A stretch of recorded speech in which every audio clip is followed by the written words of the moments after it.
सभी गांव के लोग बारिश को देखकर बहुत खुश थे। ऐसे ही बारिश होते होते रात हो जाती है। मोहन और उसकी पत्नी सो जाते हैं।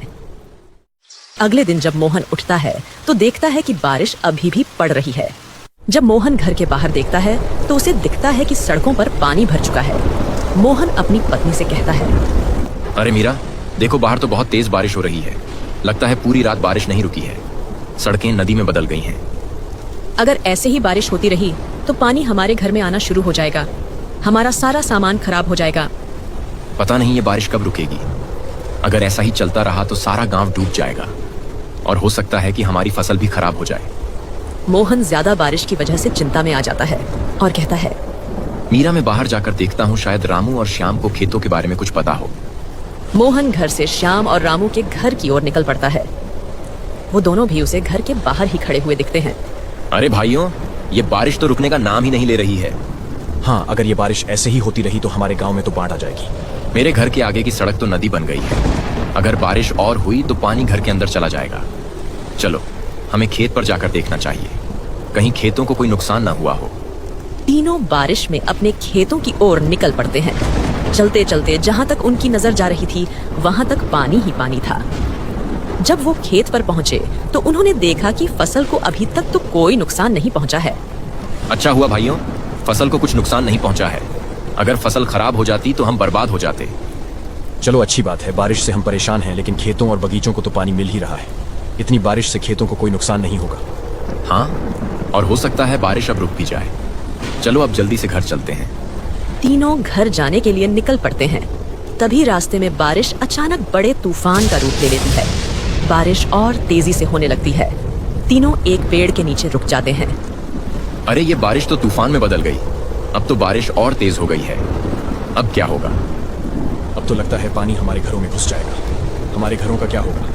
घरों को छोड़ो, अगर ये तूफान नहीं रुका तो नदी का बांध टूट जाएगा और हमारे खेत नदी में बदल जाएंगे। हमें जल्दी से नदी के पास जाकर देखना होगा।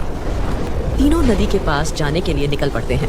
जब वो नदी के पास पहुंचे तो देखा कि नदी अपने उफान पर बहुत तेज बह रही है। ये नदी तो बहुत तेज बह रही है। अगर ये ऐसे ही बहती रही तो थोड़ी देर में ही बांध टूट जाएगा। लेकिन अब हम इस बांध को टूटने से कैसे रोकें? अब हम क्या करें?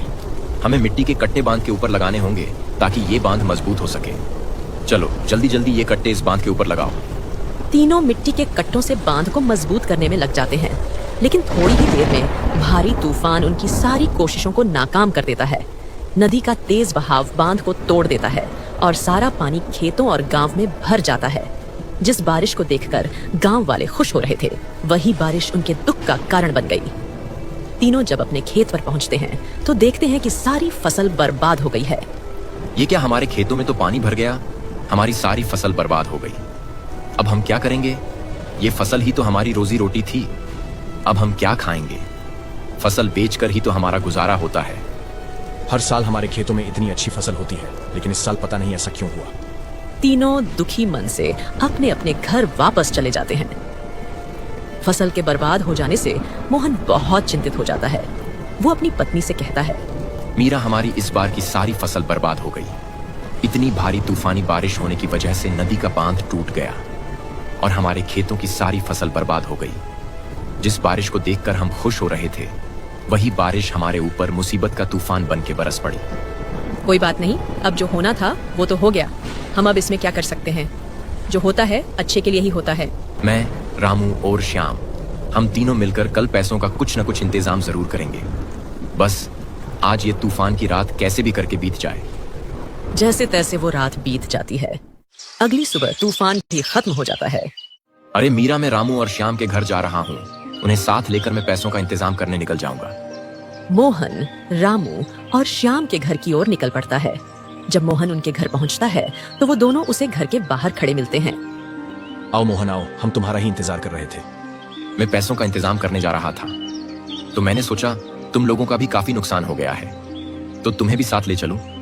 मैंने सोच लिया है हम फिर से खेती करेंगे और नई फसल लगाएंगे। ठीक है, हम तुम्हारे साथ जरूर चलेंगे, लेकिन मोहन, हम पैसों का इंतजाम कैसे करेंगे?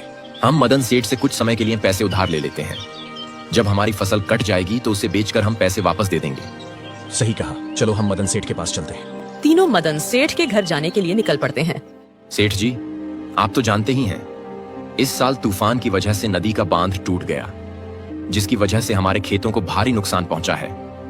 हमारी सारी फसल बुरी तरह बर्बाद हो गई है। क्या आप हमें कुछ पैसे उधार दे सकते हो? हाँ, मैं तुम्हें पैसे उधार तो दे सकता हूँ, लेकिन तुम मेरे पैसे लौट आओगे कब? जैसे ही हमारी फसल कट जाएगी, हम तुरंत आपको आपके पैसे लौटा देंगे। ठीक है, मैं तुम्हें जरूर पैसे उधार दूंगा। तीनों ने पैसे लेकर अपने घर के लिए खाने का सामान और खेतों के लिए बीज खरीदे। तीनों ने अपने खेतों में बीज बोने शुरू कर दिए। कुछ समय के बाद तीनों के खेत में हरी भरी फसल लहलहाने लगी। अरे श्याम रामू, देखो कितनी अच्छी फसल हुई है। इसे बेचकर हमें अच्छा खासा मुनाफा होगा, जिससे हम मदन सेठ का उधार भी लौटा देंगे। हाँ मोहन, इस बार की फसल देखकर तो मेरा भी मन खुश हो गया। अगले दिन तीनों की फसल कट जाती है। तीनों बहुत खुश होते हैं। अरे भाइयों, इस बार अच्छा खासा मुनाफा हुआ है। चलो मदन सेठ को उसका पैसा लौटा आते हैं। तीनों मदन सेठ को उसका उधार लिया हुआ पैसा लौटा देते हैं।